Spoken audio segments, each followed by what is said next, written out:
म्हणजे आम्ही एक फिल्म केली होती, त्याचं नाव होतं जिप्र्या. तर त्या फिल्मसाठी ना हे जेव्हा माझ्याकडे कॅरेक्टर आलं लक्षम हे करायचं 2-2.5 महिन्याची त्याला process finding that character, getting in to that character you know. म्हणजे आम्ही खूप साऱ्या झोपडपट्ट्यांमध्ये फिरत होतो. म्हणजे 10-15 दिवस तर आम्ही वेगवेगळ्या झोपडपट्ट्यांमध्येच फिरत होतो मुंबईत. म्हणजे हम लोग धारावी गए, कुर्ला की एक झोपडपट्टी आहे उसकुदर गए, डोंबिवलीची एक झोपडपट्टी होती तिकडे गेलो फिरलो. आणि तिकडे आम्ही फिरत असताना चालत होतो आणि चालता चालता मला एक मुलगा दिसला. असाच ह्यूज होता. ऑब्व्हियसली गरीब असल्यामुळे कपड्यांचा वगैरे प्रॉब्लेम होता. त्याचे ना छोटे कपडे होते.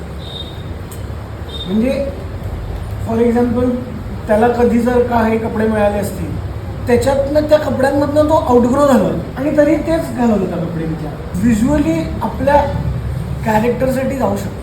कारण वेट तर मी वाढवत होतो. मी तेव्हा 120 किलोचा झालेलो. तेव्हा बऱ्याचदा आत कोणीतरी असतं आणि तो ते सगळं बघत असतो.